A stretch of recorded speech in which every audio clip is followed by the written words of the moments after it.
مایوسی کے شکار ہو جاتے ہیں، اور پھر یہی مایوسی انہیں ڈپریشن کی طرف لے جاتی ہے، اور کبھی کبھی ڈپریشن کی شدت اتنی بڑھ جاتی ہے کہ انسان سوسائڈ اور خودکشی کی طرف بڑھتا ہوا نظر آتا ہے۔ مایوسی کے اسباب کیا ہوتے ہیں؟ آدمی کس وجہ سے مایوس ہوتا ہے اسے بھی تھوڑا سا سمجھنا ضروری ہے، تاکہ آپ ان چیزوں کو ذہن میں رکھتے ہوئے خود ہی غور کریں کہ کہیں ان وجوہات میں سے کوئی ایک وجہ تو ہمارے ساتھ نہیں ہے اور ہم بھی تو اس کے شکار نہیں ہیں۔ اگر اللہ نہ کرے، صدبار نہ کرے، کوئی ایسی چیز آپ کی زندگی میں یا سوچ میں ہے، اور میں یقین کے ساتھ کہتا ہوں کہ میکزیمم لوگوں کی سوچ اور ان کے دماغ کے اندر یہ بات ہے اور رہتی ہے، تو انہیں گھبرانے کی ضرورت نہیں۔ میں قرآن کی روشنی میں انشاءاللہ العظیم مایوسی سے نکلنے کا علاج آپ کے سامنے پیش کرنے کی سعادت حاصل کروں گا۔ انسان کب مایوس ہوتا ہے اور نا امید کب ہو جاتا ہے؟ تو میرے پیارے آقا صلی اللہ تعالی علیہ وسلم کے پیارے دیوانوں، جو وہ چاہتا ہے ویسا کچھ نہیں ہوتا تو انسان مایوس ہو جاتا ہے۔ مثال کے طور پر ایک طالب علم امتحان دیتا ہے اور اس کی امید ہوتی ہے کہ میرے پرسنٹیج اتنے آنے چاہیے تاکہ میں فردر ایجوکیشن کے سلسلے میں کچھ اچھی طریقے سے کوئی ڈگری حاصل کر سکوں، لیکن نتیجہ اس کی چاہت کے خلاف مایوس ہو جاتا ہے۔ اسی طریقے سے آپ دیکھیں کہ انسان مالی تنگی کی وجہ سے بھی مایوس ہو جاتا ہے کہ جب وہ صبح سے لے کر رات تک محنت کرتا ہے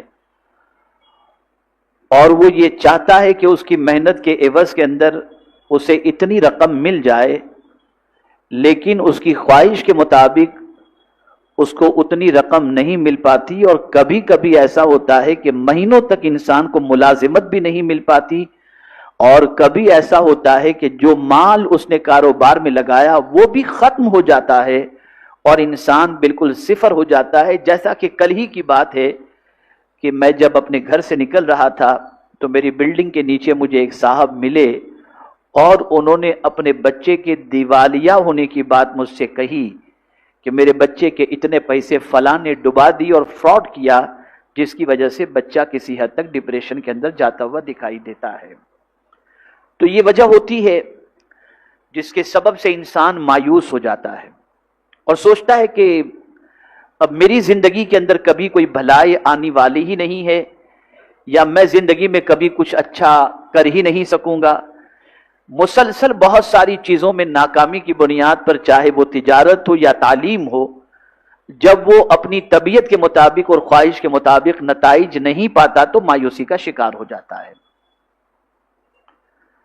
اسی طریقے سے بڑھاپے کی وجہ سے انسان مایوس ہوتا ہے کہ میں بوڑھا ہونے جا رہا ہوں، میرے پاس تو بڑھاپے کی زندگی کے لیے کوئی پیسہ ہی نہیں ہے، کچھ بینک بیلنس ہی نہیں ہے، بچہ بھی بڑھاپے میں توجہ نہیں دیتا، تو اب انسان مایوس ہو جاتا ہے اور وہ سوچتا ہے کہ یہ زندگی خود میرے اوپر ایک بوجھ بنتی ہوئی جا رہی ہے۔ ایسے ہی بیماری کی وجہ سے انسان مایوس ہو جاتا ہے۔ کوئی بیماری لگ گئی تو آدمی سوچتا ہے کہ میں شاید اس بیماری سے باہر نہ نکل سکوں اور اسی میں میری موت واقع ہو جائے، اور بیماری کے سلسلے میں ہزارہا علاج اور کوششوں کے باوجود جب اس کی صحت ٹھیک نہیں ہوتی تو وہ انسان مایوس ہوتا ہوا دکھائی دیتا ہے۔ ایک اور وجہ بھی ہے، کسی باپ کا ایک ہی بیٹا تھا، وہ اسے اللہ نے لے لیا، تو اس بچے کے جانے کی وجہ سے بھی وہ انسان مایوس ہو جاتا ہے کہ اب میرے بڑھاپے کا سہارا میرے پاس سے چلا گیا۔ اور ایک خاص وجہ جو ہوتی ہے مایوس ہونے کی وہ یہ ہے کہ انسان جب بڑے بڑے گناہ کر لیتا ہے، ان بڑے بڑے گناہ کرنے کی وجہ سے انسان کی طبیعت میں یہ بات بیٹھ جاتی ہے کہ اب مجھے کہاں اللہ معاف کرے گا، میں نے تو کوئی گناہ میں کسر ہی نہیں چھوڑی، جتنے بھی دنیا میں گناہ ہو سکتے تھے سب معاذ اللہ میں نے کر لیے، اور انسان پھر مایوس ہو کر سوچتا ہے کہ اب کیا میں نیکی کروں، میرے پاپ تو اتنے ہیں کہ اس کی وجہ سے میرے سدھار کی کوئی امید ہی نہیں ہے اور میری معافی کی کوئی امید نہیں ہے۔ یہ چند وجوہات ہیں جس کی بنیاد پر انسان مایوسی کا شکار ہوتا ہے اور مایوسی کے دلدل میں پھنس جاتا ہے۔ میرے پیارے آقا صلی اللہ علیہ وسلم کے پیارے دیوانوں، سب سے پہلے میں ایک چیز بتا دوں کہ مایوس ہونا یہ کس کی صفت ہے؟ تو قرآن نے کہا وَمَن يَقْنَطُ مِن رَحْمَتِ رَبِّهِ إِلَّا الضَّالُّونَ، اللہ کی رحمت سے وہی مایوس ہوتا ہے جو گمراہ ہے۔ جو گمراہ ہوتا ہے وہ اللہ کی رحمت سے مایوس ہوتا ہے۔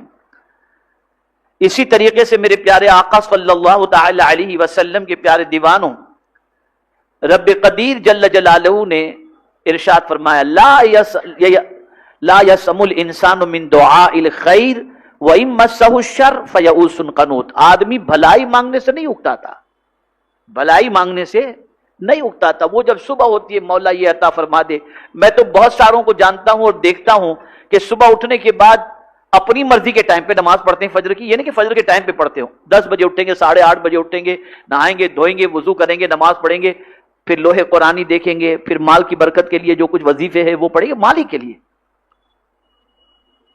سب کچھ دیکھیں گے، پڑھیں گے، کریں گے، ساری چیزیں کون کون سا وظیفہ مال کی برکت کے لیے سب پڑھ لیں گے، اور پڑھنے کے بعد دعا کریں گے، پھر نکلیں گے۔ ماں زندہ ہے تو ماں کے پیر چومیں گے، ماں سے کہیں گے ماں دعا کر اللہ کامیاب کرے، گھر سے وہ نکلتا ہے۔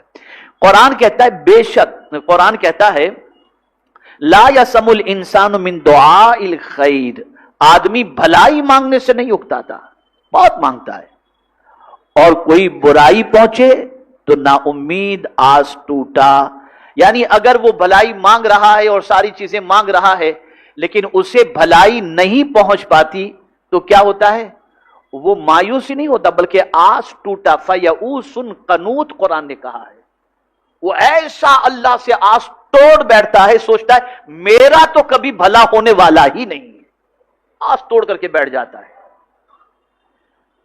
میرے پیارے آقا صلی اللہ تعالی علیہ وسلم کے پیارے دیوانوں، اب تھوڑا سا ذہن آپ کا بنانے کی میں کوشش کروں، انبیاء کرام علیہ الصلوۃ والتسلیم کی حیات طیبہ اٹھا کر کے آپ دیکھیں تو میں یہ سمجھتا ہوں کہ جتنے ابتلا اور امتحان سے انبیاء کرام علیہ الصلوۃ والتسلیم گزرے ہیں اتنا انسان اس امتحان سے، عام انسان اس امتحان سے نہیں گزرا۔ لیکن کوئی ایک بات بھی آپ بتا دیں کہ کبھی انبیاء نے اللہ سے آس توڑی ہو، اللہ سے نا امید ہوئے ہوں؟ کبھی بھی نہیں۔ اب وجہ کیا تھی؟ آج مسلمان مایوس کیوں ہوتا ہے اور اولیاء کرام اولیاء کرام رضوان اللہ تعالی علیہم اجمعین اور انبیاء کرام علیہم الصلوۃ والتسلیم مایوس کیوں نہیں ہوتے تھے؟ تو اس کی سب سے بڑی وجہ ایک یہ تھی کہ وہ اپنے رب کی قدرت کے بارے میں جانتے تھے۔ اب مجھے آج آپ کو جو سمجھانا ہے نا وہ صرف رب کے بارے میں۔ آپ کہتے ہیں نا آپ کس کے بندے ہیں؟ ہمارا رب تو اللہ ہے۔ یہ رب کا معنی کیا ہوتا ہے تھوڑا اسے سمجھو۔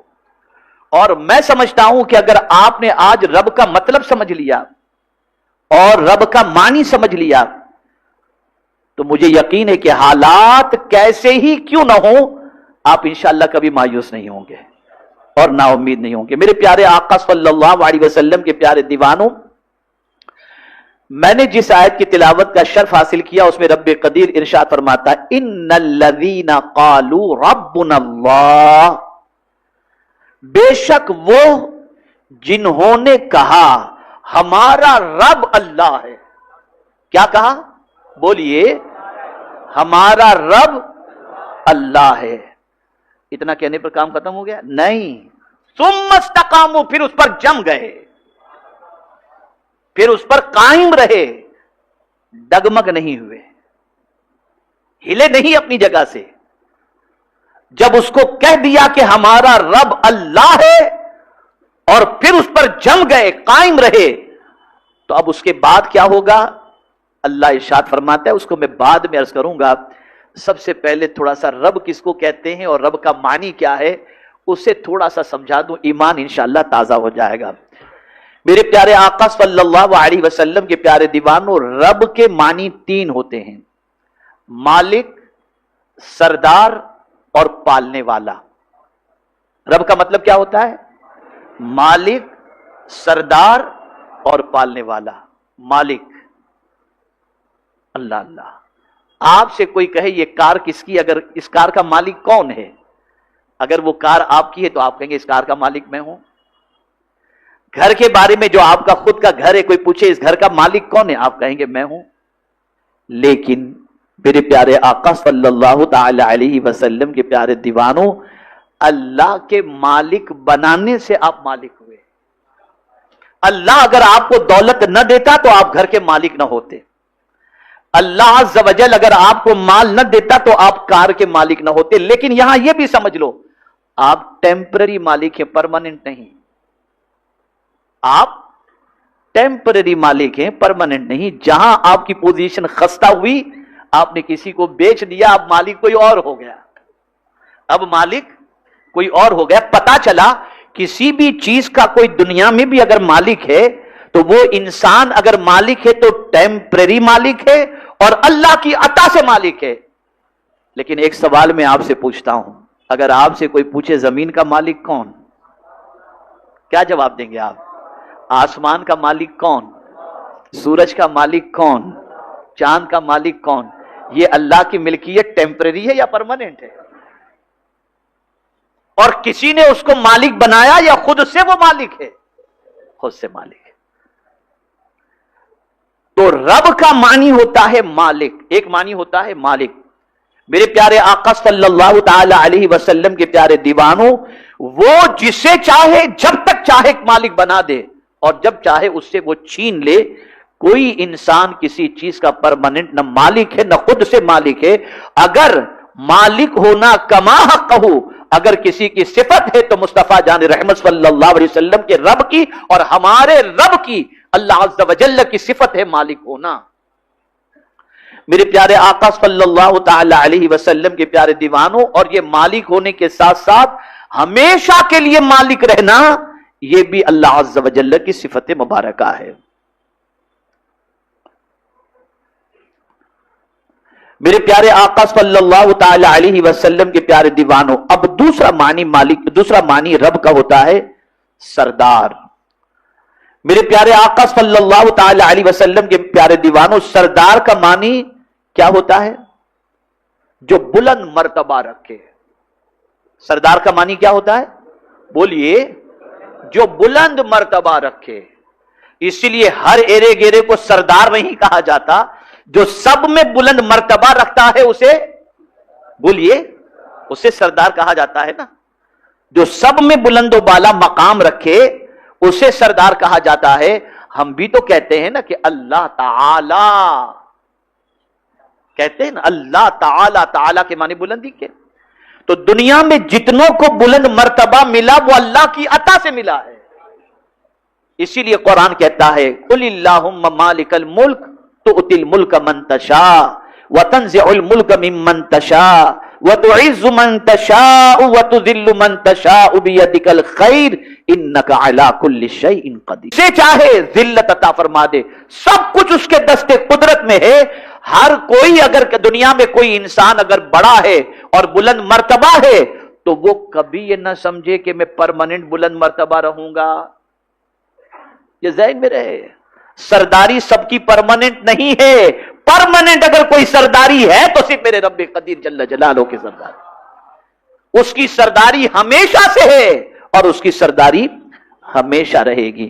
میرے پیارے آقا صلی اللہ تعالی علیہ وسلم کے پیارے دیوانوں، اب میں انشاءاللہ العظیم رب کا معنی آپ کو سمجھاتا ہوں۔ تیسرا معنی جو ہے نا وہ بہت سمجھنے کے لائق ہے، آپ کا ایمان تازہ ہوگا۔